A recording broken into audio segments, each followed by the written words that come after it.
Hello and welcome to Business on the Wire. The much awaited numbers are out for Q1. I'm going to do a quick spot analysis for you on what they've shown up and what it portends to going ahead. So, first up, the figure itself has come in at minus 23.9%. Are there big surprises here? No. Is it higher than what people estimated? In the sense, is it worse than what people estimated? Yes. So most brokerages and economists had penciled in a figure of anywhere between 15 to 20%. In that sense, it is larger than expected. But in the run-up to this Q1 figure, I think there was a bit of headline management that happened. People were expecting to see a negative tick. And my bigger problem with the Q1 figures is that this is the one where you can wash away all your sins. So this is when India was in a state of extreme lockdown. Of course, there would be impact on manufacturing. Of course, there would be impact on industry and frankly everything else, which is why we've got this figure. The bigger question mark and the darker sort of road ahead is what happens from here on, given that we've had such a big dent and given the fact that we aren't seeing any meaningful recovery even as we attempt to emerge from the lockdown. So the headline number for Q1 GDP has come in at minus 23.9%. A few important takeaways from there. Industry has been hit as expected, minus 38%. Services, which has really been the backbone of any little growth India has seen, because remember, in the previous few quarters as well, we were tapering off. Our last quarter showed up about 3.1% growth. Again, very poor performance, but it was services. People were going out and consuming goods. People were traveling. Tourism was working. None of that is working through this quarter, of course, but none of that seems to be getting off its feet even as we have emerged from the lockdown. And that's the big problem with the figure. So services at minus 20.6%, trade and hotels at a stunning minus 47%. Up till now, there has been no specific relief from the fiscal side announced by the finance minister for this entire segment. And I think this is the one that's really hemorrhaging, as you can see in these figures. The saving grace is agriculture, as was expected. Going ahead, it will be difficult for agriculture to really pick up all the load. And it will be important to see what the government chooses to do in order to encourage this space. But agri is the one man that's come in with a positive tick at 3.4%. There's a couple of problems going ahead. That I will detail now. First up, this is the fourth recession since independence, and it's the first recession since liberalization. I think for a lot of people, this is going to be a new feeling in terms of what they live through, both in terms of job availability, in terms of how inflation will now hit them, because food inflation has been rising, even though it's expected to taper off. At this point, the prices of fruits and vegetables are quite high. It's also going to be a very different feeling in terms of how you spend or you choose not to. Indians generally had not been saving a lot, so this is a bit of a catch-22 for them as well. It's also important to understand what happens with the fiscal deficit targets. Those were released a little bit earlier, and the April to July fiscal deficit is at 103% of the full year target. So we have breached our full year target in the first 4 months, which means there's not a lot of headroom for this government to go out and really borrow big and do something to stimulate the economy, despite the fact that they've got rather large-sized loans from institutions like the World Bank. Borrowing headroom is closing. Fiscal stimulus.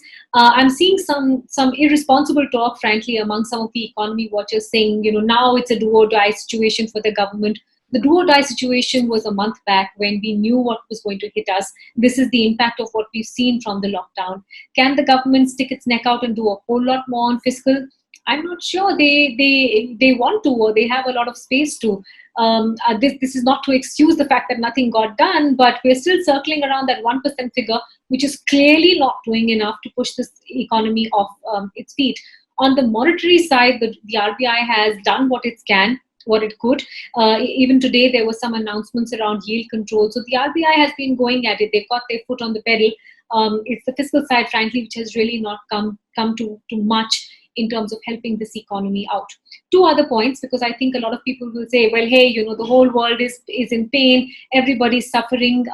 Here's what the global context looks like in terms of a global comparison. The UK was the only economy that was hit as hard, but we've now overtaken them. They were minus 21%. But remember, immediately after that, the government came out and put in a massive relief program. So it will be important to see what happens to economies like those in the quarters to come. From the emerging market universe, Mexico is at minus 18.9%. So we are clearly head and shoulders above in terms of having underperformed. Brazil will be out shortly, and I don't think it's going to be that bad. There's a couple of question marks now. What happens to the banks that have been dealing with NPAs and bad loans anyway? If this is the situation, what happened to the unorganized sector, which was not reflected in this GDP figure? And that's the one that is in severe pain. It's not so much the structured industry space that has suffered. It is indeed the unorganized space. Also, do remember the fact that till the pandemic has not been controlled, there is no way an economy can show any significant signs of recovery. We are at an extremely crucial phase in India where we are actually almost topping the list globally in terms of daily cases. It's clear that we don't have a grip right now on the pandemic. Until that does not happen, there is not going to be any significant sort of relief or recovery that you see in the economy. And I think the other big question, even though looking over your shoulder doesn't help, but the other big question is, did this lockdown help in any way? And I think a lot of economy watchers globally and locally are going to shake their heads and say, no, it doesn't look like it was worth it. We're dealing with a huge surge in terms of cases nationwide. We will explain it away with our population, of course, but these numbers are big. They are not coming under control. And neither does it seem is the economy, because this number is disappointing. But my bigger concern is, where does it lead to in the months and quarters ahead? Lots of people have talked about, including Moody's, have talked about how there's going to be a sharp recovery for an economy like India. Some economy watchers are talking about a Nike swoosh-like recovery.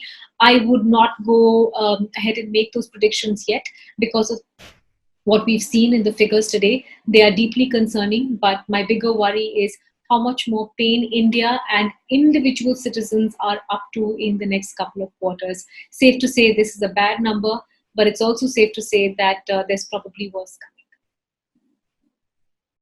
To receive instant updates on all videos from The Wire, click the subscribe button and hit the bell icon. Pay to support independent journalism. Click the link in the description and choose the amount you want to pay.